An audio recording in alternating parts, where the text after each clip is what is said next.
Good afternoon, everyone, and welcome to another podcast on our wonderful group, the project in your community. It's Wednesday afternoon, and I've got a special guest with me again today, Emma Miller, who's becoming a bit of I don't know, a bit of a regular with us, aren't you, Emma? How are you, love?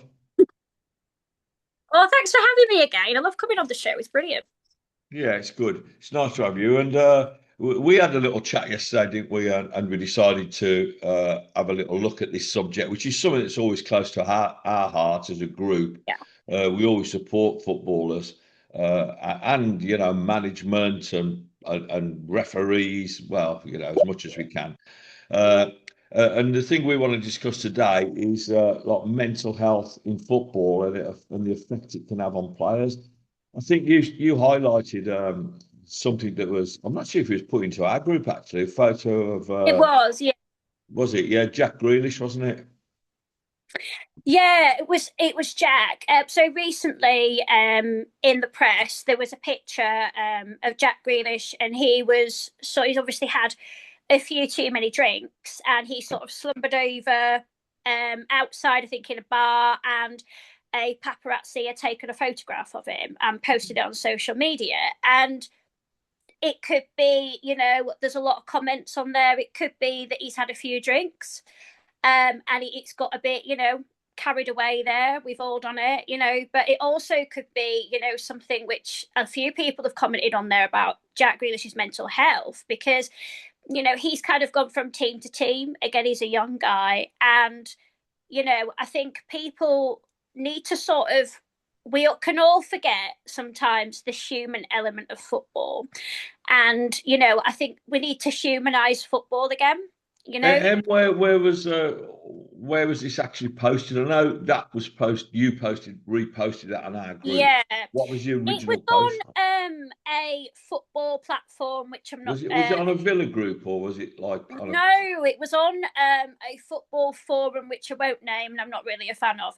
And it's, people take it as tongue in cheek. They might say it's banter, but to me, there's a fine line, between banter and abuse. And some of the comments, I've seen some of it, and I'd actually already seen that post. yeah. And it was quite interesting because we had some people that were really giving him some stick, some people saying, "So what?" And well, I was actually, I don't know if you looked on the post, you would have seen I commented. I was talking to a former Blues player, Kevin Ashley, Yeah. and Kevin's a Villa fan, and he was saying, listen, he's a young lad.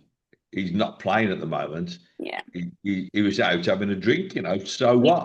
what? We all do it. We're allowed to do it. It's not as if like footballers can't go out and have a drink. I know probably he probably should have been a little bit more aware of where he was and the fact that he might get Yeah. packed, but it shouldn't really affect what he does. Now, I know Jack Grealish, and he's a Yeah. really nice lad. He's a very, very good lad. He's always got time for fans.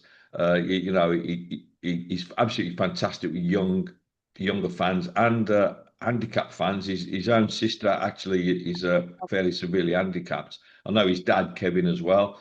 Mm. They're a nice family, and the thing is, it isn't just Jack, is it? His dad No. will look at it, his sister will look at it, his mom and dad, his mom will look at it. So it's quite, it's a big thing, isn't it? And but I just don't understand the feel, the thought behind someone making the comments. I mean, Yeah. why does it happen like that? I think these days, I mean, obviously, my uncle is from a time before socials. And I think, in my opinion, this is the thing. Everyone's got an opinion about everybody and about everything. And Mm. it's okay having an opinion. But again, we've got to remember that football players are people too. Like you said there, Steve, they are partners, husbands, wives. The girls are well affected in this in football. Of course they are. The female players, they have children, and they see these social media comments. A lot of the players do. And I think it's, as I said, it's very easy to have an opinion, isn't it? It's very easy to think, oh, I'm paying good money. I expect a performance. I expect my team to win. And it just becomes, a public attack. It's like, oh, well, that player's lost, so I'm going to go all guns blazing at them and make them the target. And, I always believe in my head, that it's a phrase which is used, which is hurt people, hurt people. And perhaps the person who's going through, Maybe. yeah, going through something themselves. I do think that I know that. Excuse me, just adjust my camera a little bit. Football has got a handle on it a little bit. They do sort of understand it happens, Mm-hmm. and but it still does carry a stigma, obviously. And like something like 38% of active players do show symptoms of depression, which is like staggering, really. Yeah, It's a third, over a third, and that's quite scary. And players often experience things like higher anxiety, depression, more than the normal population. And you exactly. could say that, all right, they earn £50,000 a week or whatever, but listen, that has nothing to do with your mental health. Look at Robbie Williams, Yeah, people like that. So yeah. when you make these throwaway comments, it might all be a little bit amusing to you at the time, but it really can be damaging, can't it? Oh, 100%, and I think it's, everybody experiences some form of mental health in their lives. And I actually read a general statistic, which is that 1 in 4 people will experience mental health each year. And I think you are very lucky if you can go through your life and not experience any kind of mental health. You are very blessed. But I think we all go through things. And I'm the kind of person that, I'm not afraid to talk about it. And still in football to this day, as I always say, there's still this, stigma that if you talk about your mental health, you're going to be deemed as weak as a player and you could get dropped.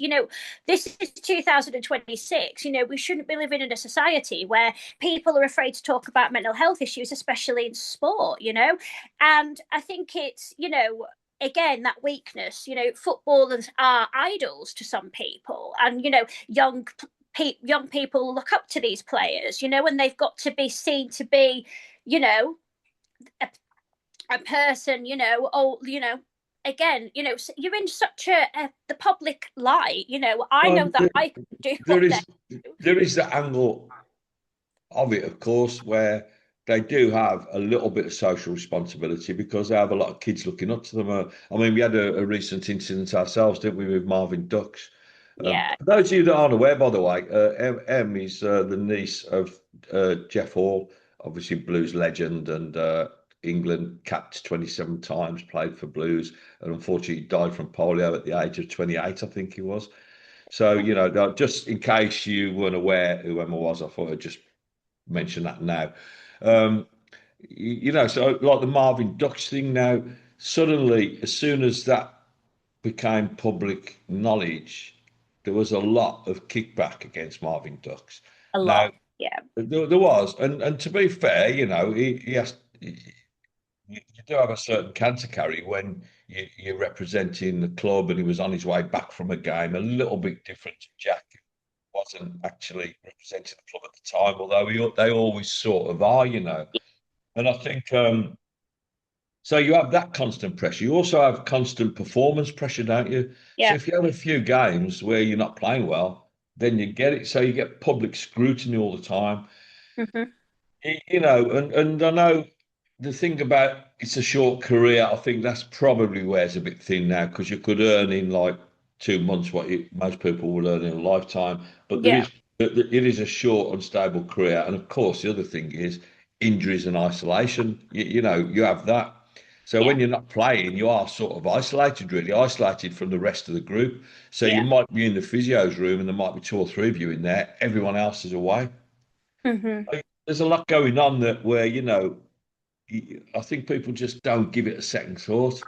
These guys don't just go in on Saturday afternoon and play football. That's not their job. It's a lot deeper than that.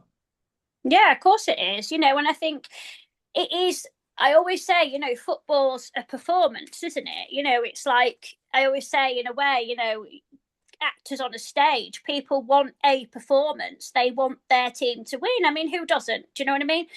But we have to also remember it's a game. and you can't win every single game. You know, look at my uncle when they lost the FA, Cup, didn't they? Yeah, yeah, And I think, obviously in those times there might have been the boos and the wolf whistles and this, that, and the other, but thank goodness there wasn't the social media. So not only have the players got to deal with the stuff in the stadium, and if you go to St Andrews and you go to most stadiums, the noise echoes round and round and round and round the stadium.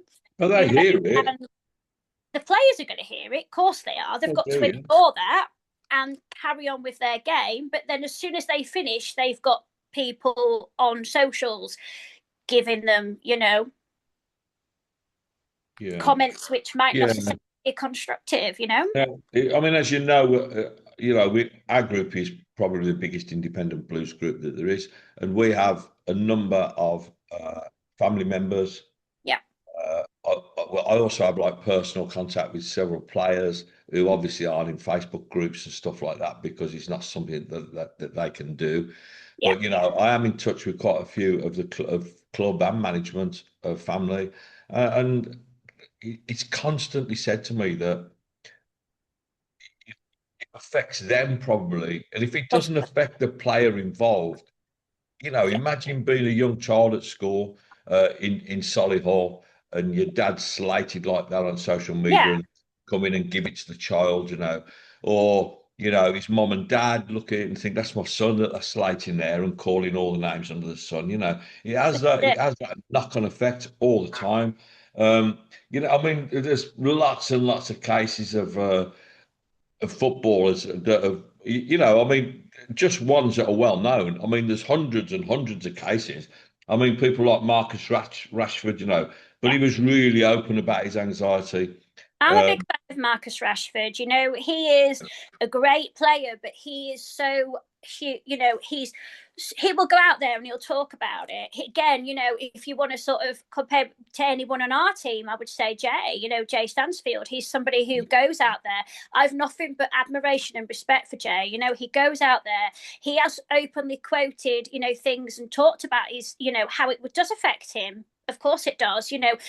Some of the lads, it has got to them, he said the other week, so he's saying that it is affecting the players. Of course it is. If they don't win, it affects them. But also, it affects their mental health, people, one of the things which always, I guess, haunts me, and that was Gary Speed. And Gary Speed's death, back in the 90s, playing for Leeds United, top of his career, had a family. He committed suicide. Yeah. And there is this element, this very dark element to football, which, again, people don't feel comfortable talking about. And that is that there is a big amount of suicides in football. In the lower leagues, there was a young guy who I knew of in the Northern Premier League, and he was called Curtis Coppin. He was 31 years old. He was from the Northeast. The Northeast have always got this perception of, a sort of very hard industrial, place where it's not really spoken much about in the Northeast is mental health. There is a massive problem in the Northeast with suicides in men. Again, it's I can say that's all over the country. I believe we're in a mental health crisis in this country. He talked about his mental health to the paper, and then a couple of years later, Curtis took his own life. Yeah. He was 31 years old. He had his whole life ahead of him. It's tragic, it really is bad. I mean, I've been really open with the fact that I have mental health issues myself, and a colleague of mine, Dave Taylor, who comes into the group, and I think that Dave is very well known blues supporter. We both have opened up fully on and done one-to-ones to camera about our issues and the COVID. And I personally think, that it helped me to open myself. Dave's the same. And try and reach out to other people and help them, but just so difficult. Not because majority of people don't want to help, but there's a minority of people that continue that social media bombardment. Yeah. One of the big issues that I have, and I've spoken to the club about it, is the fact that probably some of the worst social media barracking of our players, and I don't, when I say barracking, I'm being extremely kind. It's really, really bad abuse, is on the club's own Facebook page. Yeah. And I Uh, saw that with Chris Davis, again, someone I've got huge respect for. Could I be a football manager? No. I'm definitely not a football player. I'm a niece of a football player, but I couldn't be a football manager. The amount of abuse. But what makes me laugh is the people who were bombarding Chris Davis on the Birmingham City Facebook page last week were praising him. well, it's a very fickle thing, and it's a really thin line between success and failure, isn't it? And that, unfortunately, that's how football is, and you do have to have a thick skin to agree, but you shouldn't be expected to take abuse like that. Yeah. And I mean, we approached the club about looking at their Facebook page, and seriously, I mean, I've emailed Jeremy Dale about this, of John Clark as well.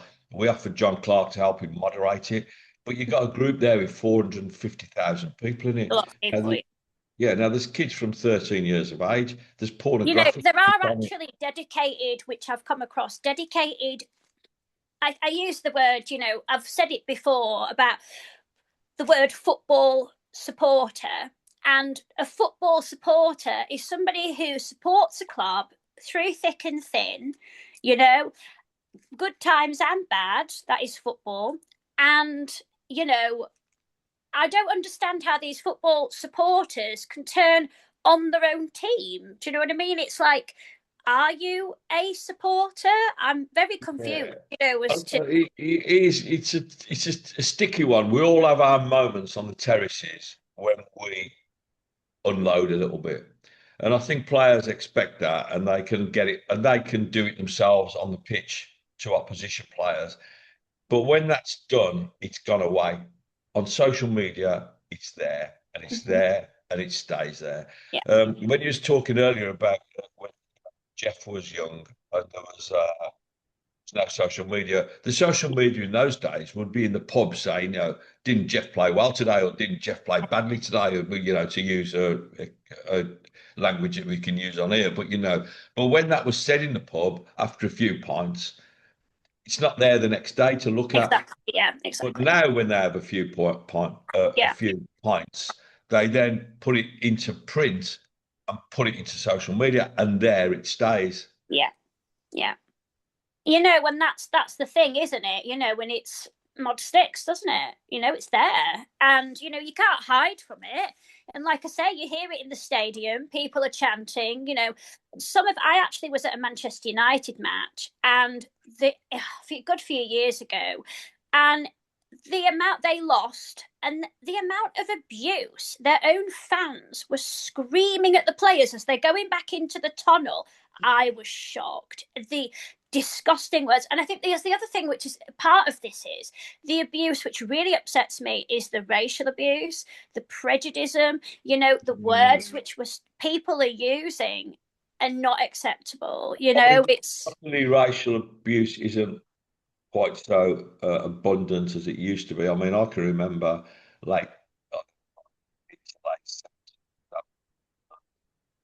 it was sort of accepted within our society at the time. I mean, if you look at some of the TV programs that are like Love Thy Neighbour and Mind Your Language and stuff, I mean, it was all really racist, wasn't it? So, it was a different time and a different age, and really we should have a little bit more awareness now after all these years, particularly young people now, growing up in a multiracial society, and particularly Birmingham, which is a multicultural city. We're known for the way we mix. And it shouldn't then, because you can't be racist, it doesn't mean it's okay to be like subjectively shitty to a footballer in social media. It really isn't that much. Well, it is different, but it's just as bad in a lot of ways. It's not as bad, but you get what I'm saying. I mean, we have it in Spain. I mean, in Spain, there was, I don't know if anyone members over here, Alvaro Morato. I'm only going back a few years, Alvaro Morato, and he experienced depression and anger and panic attacks because of the way the Spanish supporters got on his back. Now, you want to see racism, then in Spain, there's still issues with racism within football.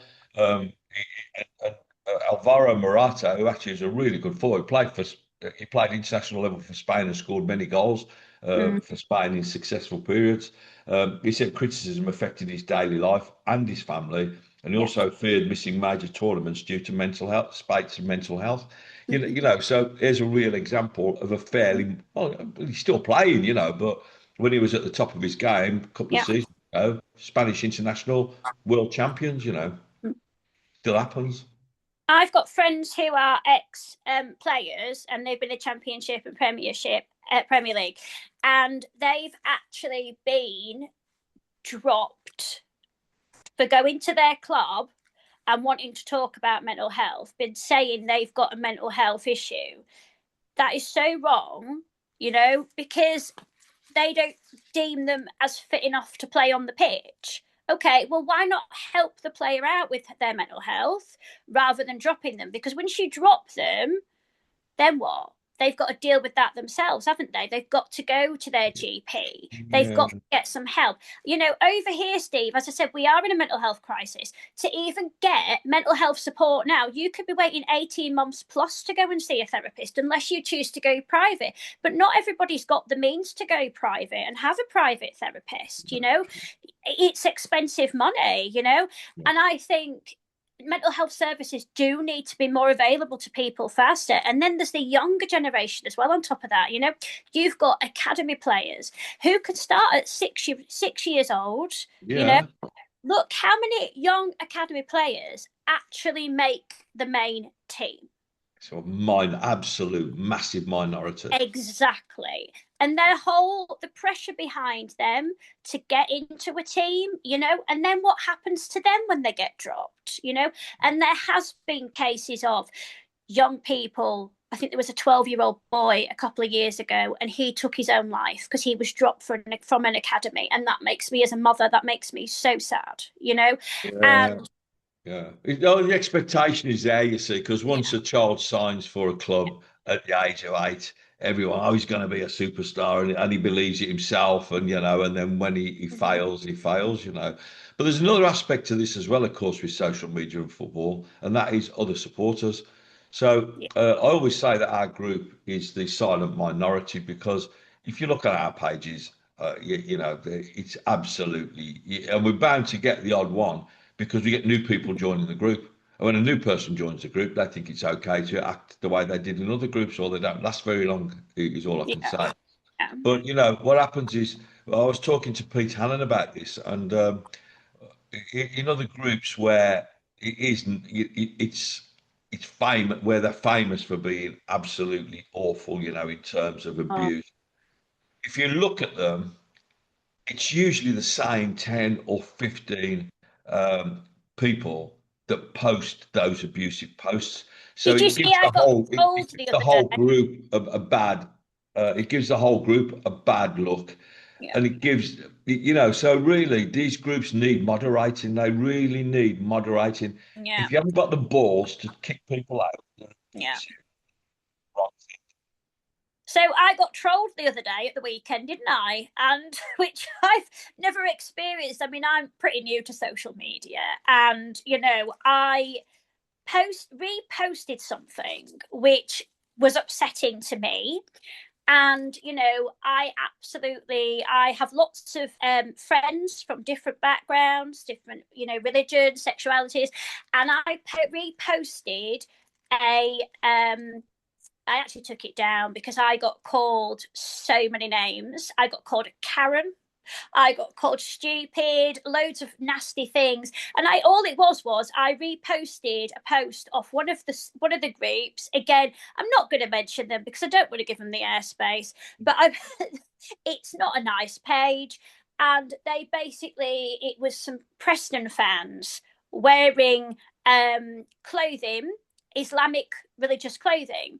And to me, I asked my friend who is Muslim, Naz, my friend, and I said to her, I said, would you deem this picture as racist? And she went, well, yeah, Emma, they're impersonating. They were holding up a flag, which was um, basically, I think it was a flag. It did, the flag was okay. I think it said something about um, something about there only being Muhammad being the only god, something like that. That's fair enough. But it was the fact that you were wearing somebody's religious clothing as fancy dress, and to me that doesn't sit right. Oh, it Okay, was fancy dress, was it? Yeah. yeah, to me that doesn't sit right, and it was the comments which I could reshare on here. Should I? I don't know. Might get No, called that's the Karen same. again. But anyway, I don't care. So it was the comments which were on there, or don't worry, they'll blend in here. And it was the other, to me, I was like, I mean, people some were of those calling, comments, I agree with you. You know, when they say "don't worry, they'll blend in" and stuff like that's really bad. That is really bad. yeah, With the like a lot of football clubs, you know, they will have those fancy dress days. And listen, yeah. you get people dressed as Hitler. You get people, you know, don't mean they're a Nazi. You can get Mm-hmm. it is purely fancy dress. So I think for that, I mean, Blues are famous for doing it. We do it at the end of every season, and Yeah. we have our last game of the season next week. Watch the Portsmouth game. There'll be loads of people in fancy dress. You know, we've got loads of Muslims. We're not being that isn't being racist towards a Muslim. I personally don't think. You know, I mean, we may differ on that. Mm. But when people then make things like it'll be all right, they'll blend in and stuff like that. Well, then it's for me that is totally unacceptable. You Of know, course it is, yeah. and like I said, you can call me what you want. I don't really care because at the end of the day, So I'm you're used to entitled to that. your opinion, so am I. But my friend, I love our Muslim community. I love the fact that Birmingham is multicultural, and I embrace that completely. And I'm sorry if I want to know what was your motive behind wearing that. You can dress up as Robin Hood. You can dress up as a, I don't know, whatever you choose to wear as fancy dress. But to me, to wear somebody's religious clothing, to me, it's below. I can't accept that. I'm sorry, I Right. can't. Well, okay. The other thing, just whilst we're on this, we was just talking about Jeff and that was Yeah. the mural. Oh, yeah. What's So happened? Tell a us. few years ago, Birmingham City commissioned a mural to be painted of my uncle, and it was done there in Birmingham. And St. yeah, Nicholas, isn't it? basically what happened was that somebody has decided to, well, take it upon themselves to graffiti over the graffiti and draw a sort of mustache over my uncle. There's also other people's tags on there. I'm all for freedom of expression. I am. I don't hate graffiti. Obviously, it's art. I accept that. But when somebody, Justin Solar is the graffiti, he's the actual graffiti artist who did the original commission of the mural, and he did a fantastic job. I looked at it and I was like, oh my God, that's my uncle. Mm. And it's so lifelike, it's so brilliant. It took him a long time. But the person who, did the graffiti, I don't think they understand the hurt it caused me as his niece. And I personally find it incredibly disrespectful. But also the fact that, do you know that my uncle died in incredibly tragic circumstances? Mm. And he died wearing his Birmingham City shirt. It was a Mm. blue, and but also the fact that he died of polio. And if it wasn't for my uncle and the fact that my family campaigned for the vaccine, that person wouldn't have had a vaccine. And I don't think they Yeah, understand what they've done, really. yeah. I think that number one, I don't think the person who did it probably understood No. the hurt that it might cause. That's Yeah. the first thing. Secondly, may not have even knew who it was. He might have thought This it is was it. just, Yeah. Yeah. you know. But thirdly, I mean, like we had, you was saying about people trolling you. Someone, one of our moderators, was just messaging me a few minutes ago and said, uh, uh, "Look at this comment about Emma's post," and it goes, "Well, if you're that worried." you come down and do it yourself. Yeah. Well, needless to say, he's going to get removed. The guy's name is Andy Fraher, Fraher. I hope you're proud of yourself, mate, if you're watching this, because you should be ashamed of yourself. Um, but the thing we'd like with really would be some help to restore that Yeah. back to its original state, wouldn't Yeah. we? And I know you've tried to contact the artist. I mean, he may Yeah, not. I've tried to contact Justin, and I'm hoping that I get hold of him. But yeah, if anybody is in Digbeth and they see it, and they are now, I believe because it is graffiti over graffiti, there's going to be some element of real care which is going to have to be taken on it. Funnily enough, there's actually two cameras on the side of that building. If you see on the picture, Yeah. looking down at the mural, so I was quite, shocked. But yeah, I mean, yeah, it is one of those, and some people that somebody did say, oh well, it wasn't going to last forever, and no, I It's appreciate not it. the point, I mean, No, it isn't. I mean, why anyone wants to do that anyway? I mean, the city looks shitty enough in places. So, yeah, when you got something nice like that, I mean, and that again is another form of, that guy that I was talking about there, Andy Frayer. That's another form of social media abuse, isn't it? yeah, it happens all the time. Like I said, everyone's got an opinion. Everyone's got an opinion on everybody and everything, and like I said, I've been trolled myself. I know how it feels. It's not nice. And I think at the end of the day, would you say it's my face? Yeah, Probably. well, I have the same thing. I mean, you may have heard there's been a few of me like dressed in SS uniform, and people saying, like I was, that I'm a dictator and my group is a cult. No. Absolutely. Well, you know me. I'm not a dictator by any. Well, I don't think I am. No, they don't. By This is it. They don't know you, Steve. This group, this is the best group I believe out there, because it is, it.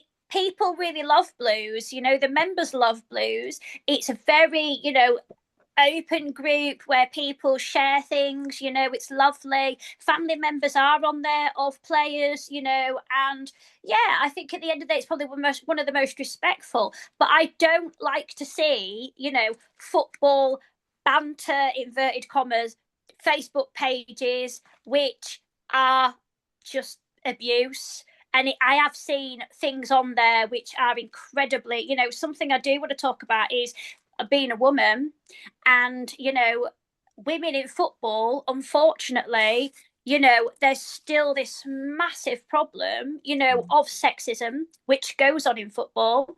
And there's actually a dedicated organization called Her Game her 2. game too, yeah. We're big supporters of her game too, and Beck, Yeah, Beck. I mean, Rebecca Hicks, who sort of found a member of this group with me. yeah. Bex is really big into into the ladies game, and she's Mm-hmm. very supportive of her game too, and we are as well as a group. We are just as much behind the girl. Well, we are just as much behind the girls, but obviously it's not such a big thing. It doesn't carry Yeah, quite so much weight. But hopefully after next week, after Sunday, we will, if we can beat Charlton and go into the WSL, which would be yeah, absolutely brilliant. But it is important that and I hate those comments, and they're removed, and the people removed in our group, and they say, women shouldn't be in football and all that crap. It's just rubbish. Look at Karen Brady. She's one of our yeah. legends. Karen is. Yeah, I love. At the end of the day, I think there is still comments about women's football, from men, and they are incredibly sexist, and it might be that it's about a fan, or look at her, chest area, whatever, on a picture, and they'll highlight that. I honestly don't think I saw. I can't remember having seen any kind of sexual connotation of not. I'm no doubt there's some out there, but I Mm. haven't seen it on blues stuff. No, Or you maybe, won't. No. yeah. No, because I generally, people from Birmingham are more respectful in general, and the girls have done absolutely amazing. They should be incredibly proud of themselves and what, absolute role models they are for young girls like, my daughter, who, like, she now plays football and, Oh, I seen the photo of her the other day running out, Tabby, with a little shirt, a shorts and the socks more or less met. oh, How she's so old is she? tiny. We're all really How old small. is she? You what, sorry? How old is she? She's 6. She's 7 in July, and Oh, the second word my Tabitha came out with was ball, and I thought, oh, here we go. And it was right, okay. So, and she was obsessed with football. She was sitting on him. She wanted to, she was Tabitha is one of these kids who, I know I'm a bias. She's my daughter, but she's incredibly smart and she's so fast, and it is a bit strange that she plays the same position as my uncle, which is a bit weird, but yeah, she's right back. And I think he'd be so proud of it. But one thing we're all really small in stature. Like, I'm only 5 foot, 4? My uncle was only 5'7". Tabitha yeah, might be, she's so tiny, bless her, and she's got yeah. these huge football socks on, and she will get up. I'm the football mom with her on a Saturday morning. Big shout out to all the football parents, because I feel your pain. You're getting up, it's freezing cold. You're going to watch your We've all kids. been there. We've all been there. Yeah, we're going to watch your kids. And that's another thing, grassroots football is amazing. I have a big soft spot for grassroots football, I really do. But the other thing I see, and our team are very up on, is the fact that parents shouting at the side of the pitch, Yeah. that's something else which has to be reined in sometimes, Of course because it does. at the end of the day, these are very young children who are playing football, whether they be on a boys girls or a girls team or a boys team, and we have to understand that these children need to be nurtured and their mental health looked after and not pressurized in any way to play the game. And one thing I always said to Tabitha was, darling, if you're not happy playing football, we'll stop. Yeah, Your definitely. choice, your decision. But she was never into ballet or gymnastics. We did try things. It was always football she pursued. Good And I will girl. encourage her as a parent in whatever she wants to do. But yeah, it does seem to be football she's very focused and committed on. And she pointed at the Lionesses. She was only little, and she said, Mommy, I'm going to be one of those one day. And I was like, go for it. I will support you. But It's lovely. the moment it stops being fun and you're not enjoying it, I'm not gonna, we're not gonna carry on. Yeah, well, I mean, the whole way our group was formed was from me being a part of another group that Mm-hmm. was constantly just abusive. Yeah. It's at a time when Richardson and Lopez were attempting to take the club over. It never happened, and I sort of always knew it was never going to happen. And when I voiced that opinion, I got absolutely slighted and harangued. I Yeah. kept making my point, but it kept happening. So I thought, Mm. you know what I'm going to do? I'm going to start my own group, and then you can control what goes on. And I always say to people, they say to me, "What's the matter with you? Like freedom of speech." Well, there is no freedom of speech. In terms of what we do in our group, is entirely up to us. But when you if you feel so strongly about it, what I do, start your own group up. See how you get on. That's my suggestion to people that don't like it. But there's loads of groups in there. If you like to Yep. slate people and abuse people, there's loads of groups. But with ours, we don't do it. And the whole reason we're so successful in 2 years to have like 26,000 members, 1.5 to 2 million visits every month and 64,000 visitors as well. Because our group, as you probably know, does include a lot of supporters from other groups as well, other Yeah. clubs. We don't mind providing they don't come on and be abusive towards us or our club, then it's Mm-hmm. fine. It's an open forum. This is it. I have love for the Aston Villa fans. Of course I do. As much as I'm a Blues girl, of course I'll always be a Blue. I do I'm love trying to be. and thank you to the Villa fans who posted on there, about my uncle's mural, because it meant a lot to me.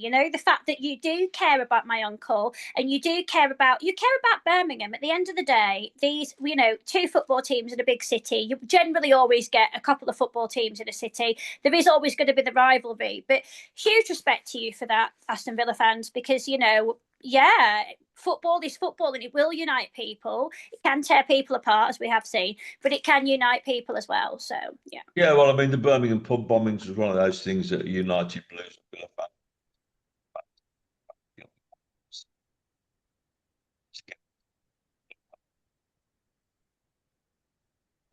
You have enough respect for each other when the time is right. Mm-hmm. If the time Yeah. isn't right. No, listen, so I've got some good mates that are Villa fans, and so it is, unfortunately. So, any stardom on the horizon or anything? Yeah. Can't say, you know. I've become a very so I've always been. Can't say I've always been, a very busy girl in the background, and what I do. This is something I always say, I'm very much, I say it all the time, but I believe in service over self. And everything I do, I want to do for the people of Birmingham, the people I care about, the people I deeply love. I do love you all.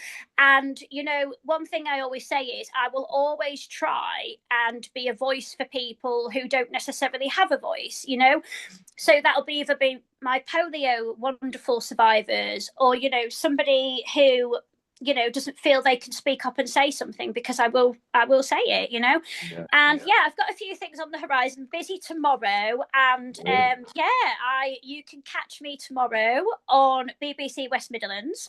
I will be doing an interview. I need to find out what time, because I'm just sort of clarifying that with them at the moment. But I think it might be on television and radio. I'm just going to find out a few details. But do catch me on that tomorrow. And I will be talking to a bit more about the mural, and a bit more about Uncle Jeff, and about blues again. So yeah, tune in tomorrow if you're around. Yeah. It's been interesting again, I mean, we talk all the time, don't we? But it is interesting to have these conversations, particularly in public, and let people Yeah. sort of see the kind of things that we talk about and the things that we care about. And it is important for everyone to try and get behind it and support it as well. I just want to mention a little up behind me there. Look, National Lottery Community Fund do make these podcasts possible for us by funding us. And every time you have a little go on the lottery, a part of that £2 goes towards groups like ours. That'll probably put you right off now. Groups like ours who benefit from their help to enable us to put ourselves out there and help others. You know that we do a lot of charity work, and we are actually a charity as well. And can you tell everyone just before we sign off about the polio groups?